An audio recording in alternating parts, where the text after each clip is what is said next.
Welcome in, everyone, to the Blue Demon Room podcast, where DePaul Athletics brings you stories of its student athletes, coaches, and alumni.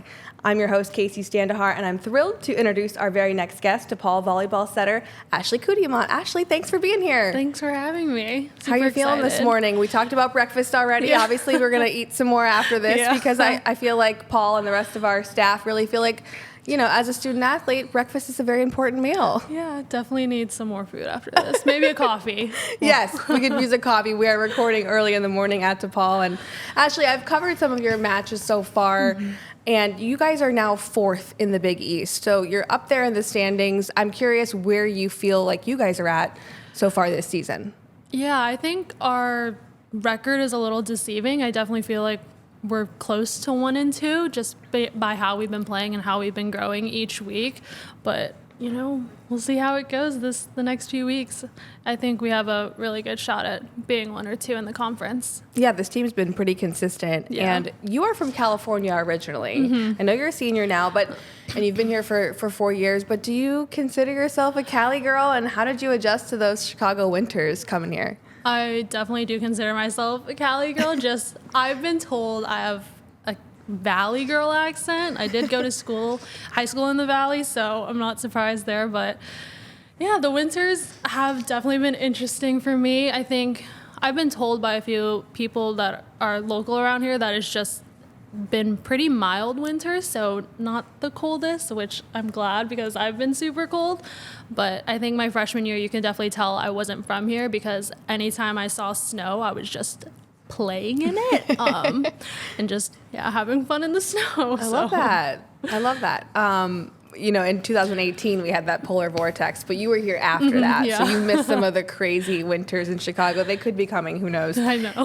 The club volleyball scene is really different in California, and, you know, how that game is treated here in the Midwest. What was playing club volleyball like in Los Angeles, and how do you feel like that differs from the sport here in Chicago? Well, I definitely can't speak on how Chicago or like the Midwest really played, but I think at least in LA was very competitive, and you would see a lot of the same teams at club tournaments, and you definitely had like a little vendetta against them, always wanting to beat them. But it was super competitive. I don't think there was like a week where I wasn't practicing at least 5 times a week with my club, just because my coaches always wanted to win. There was no other option. Yeah, you played for Sunshine Volleyball, which, for those of you who don't know, this is the #1 club volleyball program in Southern California. Obviously, that's speaking a lot to the skill level that you had. So how did you come to play at that level? Well, I started playing at Sunshine when I was about 10 years old, so I started very young and just kind of learned what they expected out of me and kind of just continue to work on whatever they really told me to. They not only helped me with my mental game, but also obviously my physical. They taught me like just how, as a setter, how I'm supposed to like read players and just be there for them, support them, and what my job is as a setter. But yeah. And you grew up in a volleyball family, so was it always volleyball from a young age, or were there other sports that you had interest in? I think I was always interested in volleyball, but I grew up playing a bunch of different sports. I played club soccer for a little bit, but I'm not huge into running and cardio, so I think volleyball just happened to be my little go-to, and it helped that my brother was also playing at the time, and my dad loved coaching it and watching it.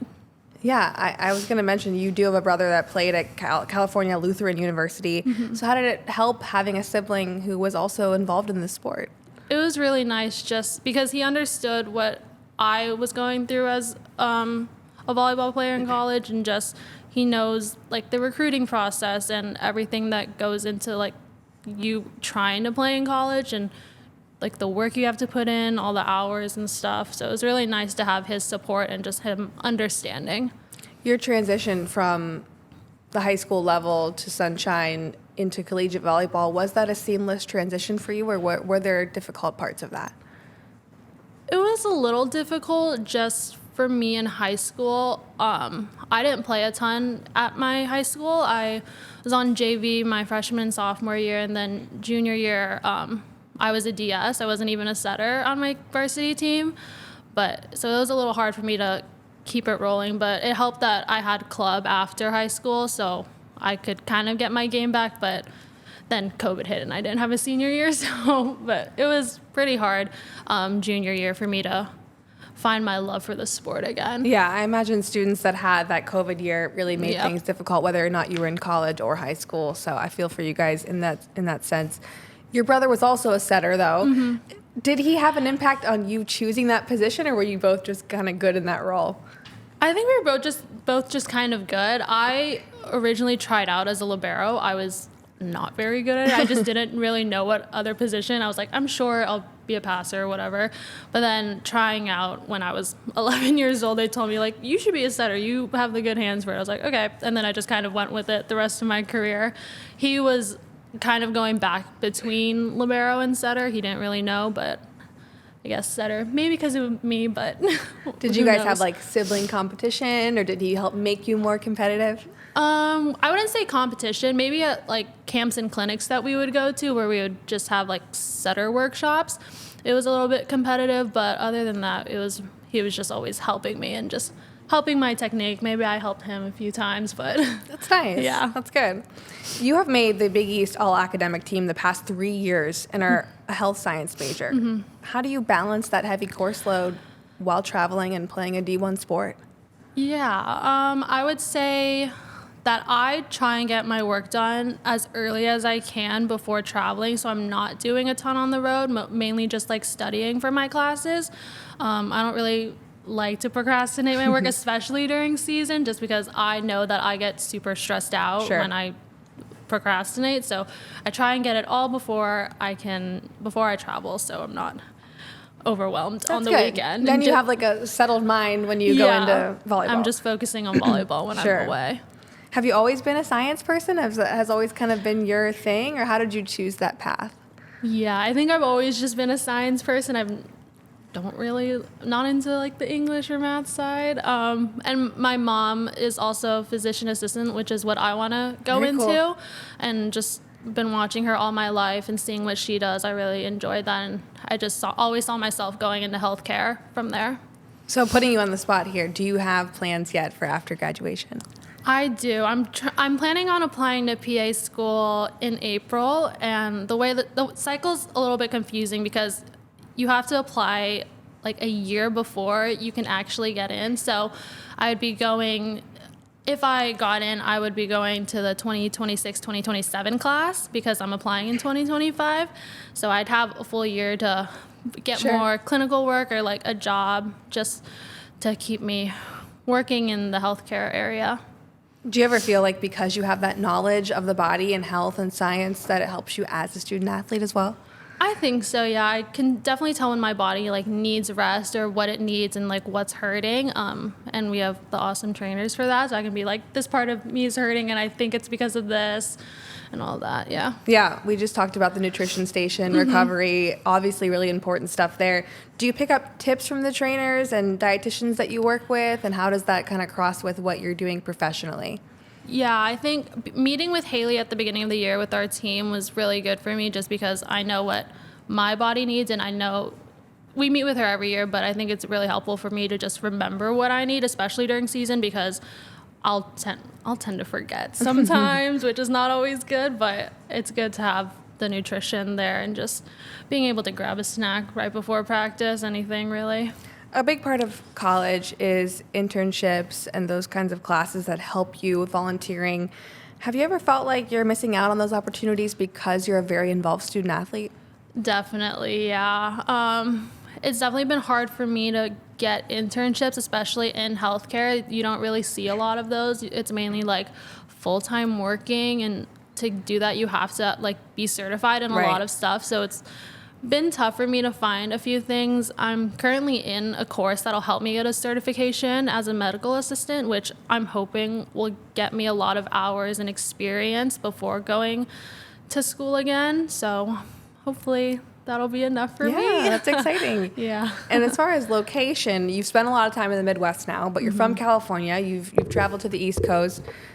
Is there a certain place that you really want to be when it comes to PA school? Do you want to stay around the area? I wouldn't mind being here, but I'd also love to be back home. You know, I haven't been really home in the last 4 years, and I'm super close with my family. I'd love to see them as much as I can, especially because PA school is very rigorous and time consuming. I don't think I'd have a ton of time to be going back and forth if I was here, but I'm looking kind of anywhere at this point, not just in Illinois or California, but those two are definitely my main locations. Best of both worlds there. And your family, do they get to come see you play at all? Are they watching online and on TV? That's great.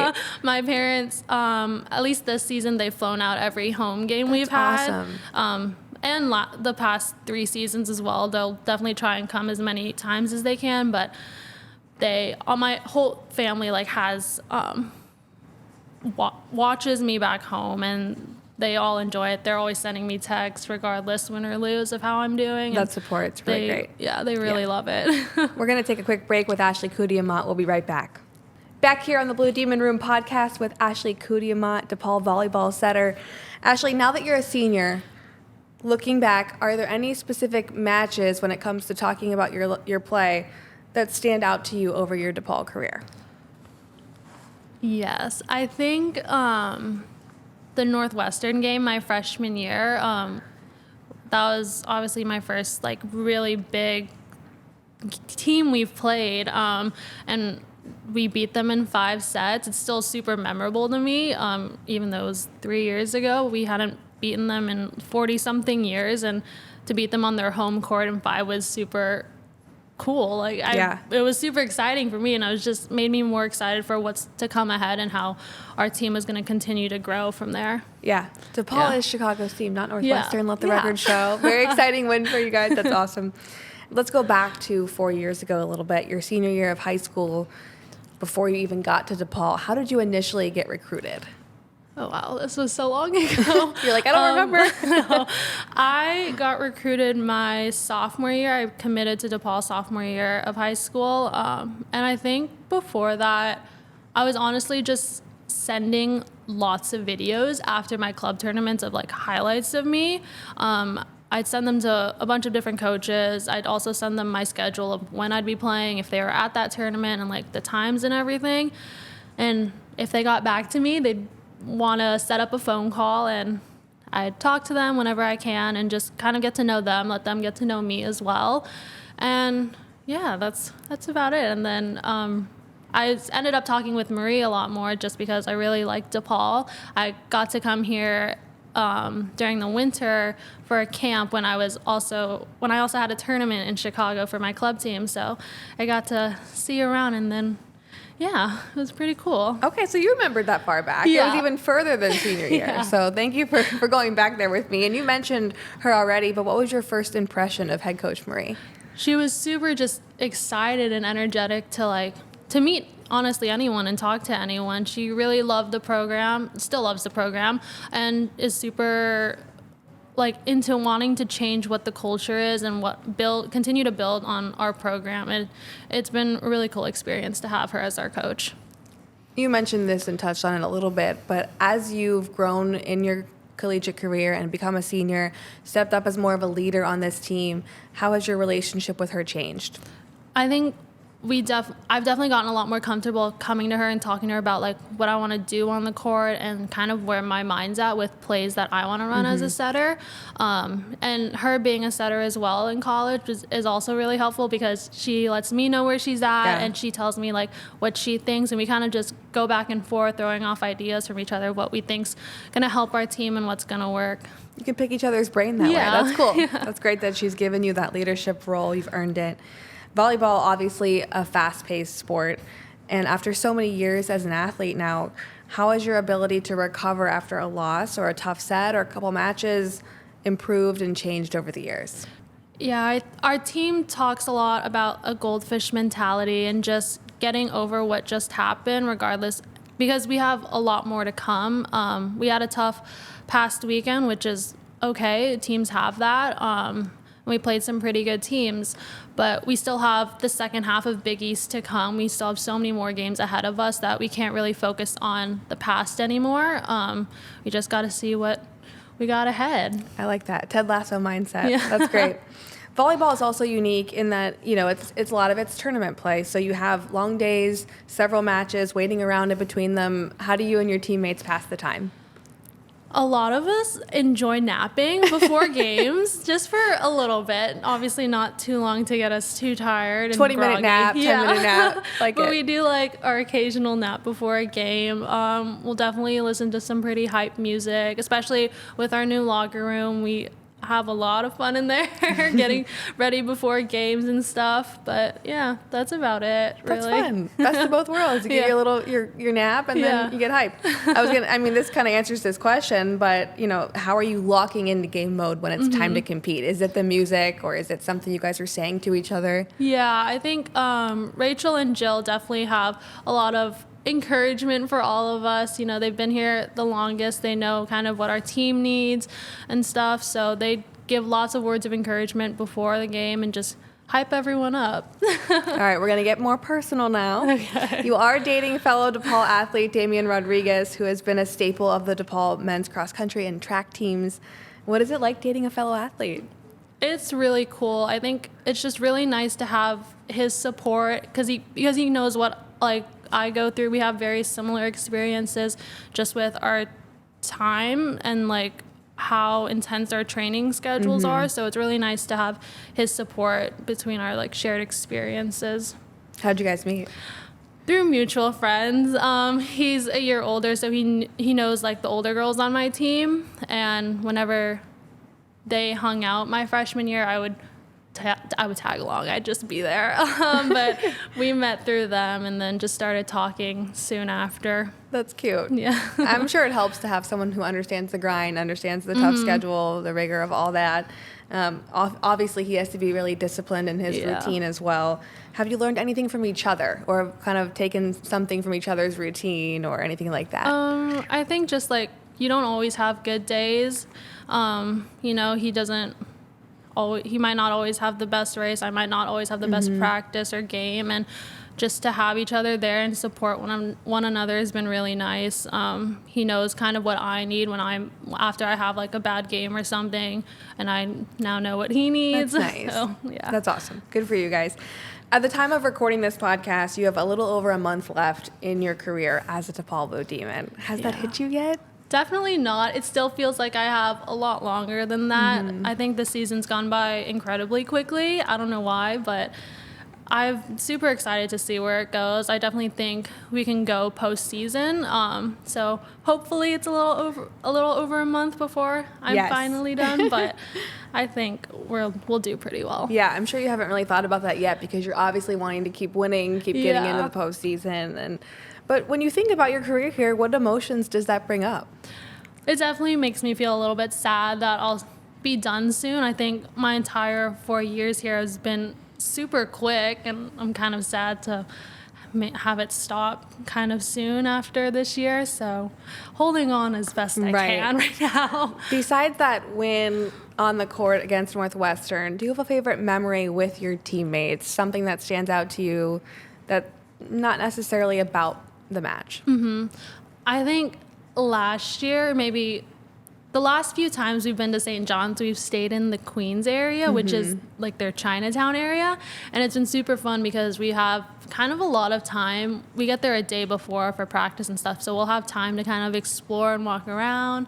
And we'll just go to a few different shops down there. They have some street vendors too. So some of us bought some fun stuff off of them. Glasses and purses and stuff, just fake dupes products.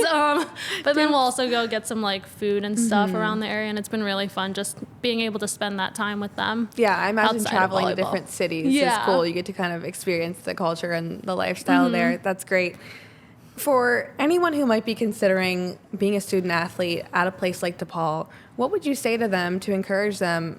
Because you've been here 4 years, so you've seen everything. I'd say it definitely takes a lot of work and discipline, but overall it's a really good experience. You have a lot of fun. You meet probably your best friends and people that will be in your life for a really long time. So I'd say if it's your dream, go for it, because in the end it's really fun and you'll have a great time.